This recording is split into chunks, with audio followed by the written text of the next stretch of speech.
அதிமுக பொதுச் செயலாளர் எடப்பாடி பழனிசாமியை நடிகர் விஜய் சந்தித்து பேசிய நிகழ்வு ஒன்றை கடம்பூர் ராஜு புகைப்பட ஆதாரத்துடன் செய்தியாளர்கள் மத்தியில் தெரிவித்தார்.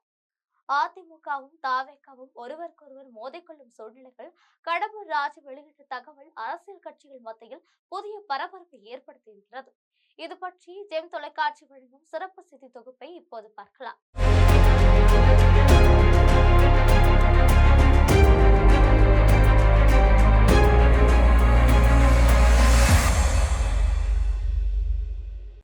எடப்பாடி பழனிசாமி தலைமையிலான அதிமுகவில் முக்கிய தலைமை நிர்வாகியாக இருப்பவர் கடம்பூர் ராஜு.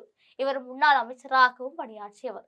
கோவில்பட்டி தொகுதி மக்கள் மத்தியில் தனக்கென செல்வாக்கு மிக்கவர் இந்த கடம்பூர் ராஜு.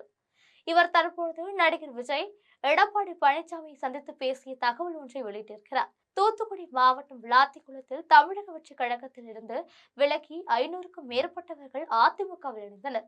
இவர்கள் அனைவரும் கோவில்பட்டி அதிமுக சட்டமன்ற உறுப்பினர் கடம்பூர் ராஜு முன்னிலையில் இணைந்தனர். அப்பொழுது கடம்பூர் ராஜு இந்த தகவலை வெளியிட்டார். அவர் பேசும்பொழுது நடிகர் விஜய் நடித்த மெர்சல் படம் வெளியாவதில் மிகப்பெரிய சிக்கல் ஏற்பட்டது. இந்த படத்தில் விலங்குகள் துன்புறுத்தப்படவில்லை என்று சான்றிதழ் அளிக்கப்பட்டால் மட்டுமே படம் வெளியாகும் என்ற சூழ்நிலை இருந்தது. அப்பொழுது முதல்வராக இருந்த எடப்பாடி பழனிசாமியை சந்திக்க விஜய் வந்தார்.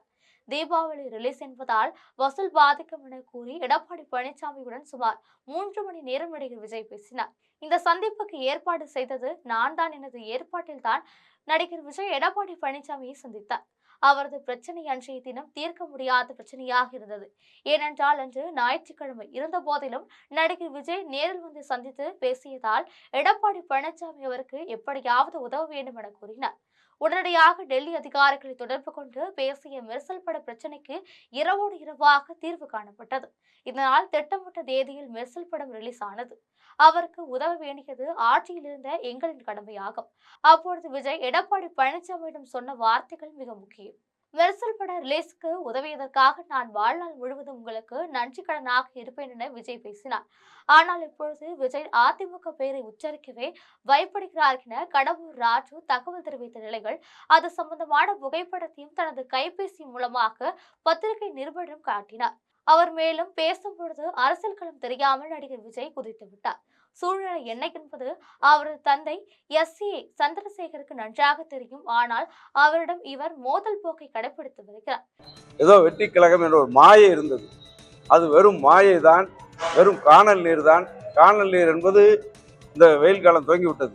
நாம் செல்ல செல்ல நீர் கண்ணுக்கு தெரியும். செல்ல செல்ல காணல் நீர் சென்று கொண்டே இருக்கும். அது ஒரு மாயை தோற்றம்.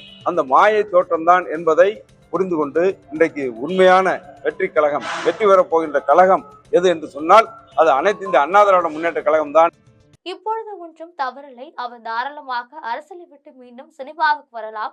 அவரது சினிமா எந்தவித தடையும் இல்லாமல் வெளியாவதற்கு அதிமுக ஆட்சி தேவையான உதவிகளை செய்யும் என்று கூறினார். எடப்பாடி பழனிசாமி தலைமையிலான அதிமுகவை நடிகர் விஜய் விமர்சித்து வரும் சூழ்நிலைகள் ஏற்கனவே அவருக்கு எடப்பாடி பழனிசாமி செய்த உதவியை சுட்டிக்காட்டிய கடம்பூர் ராஜு பேசியிருப்பது அரசியல் களத்தில் புதிய பரபரப்பை ஏற்படுத்தியிருக்கிறது. இதுபோன்ற அரசியல் பின்னணி செய்திகளை தெரிந்து கொள்ள ஜெம் தொலைக்காட்சியுடன் தொடர்பில் இருங்கள். நன்றி, வணக்கம்.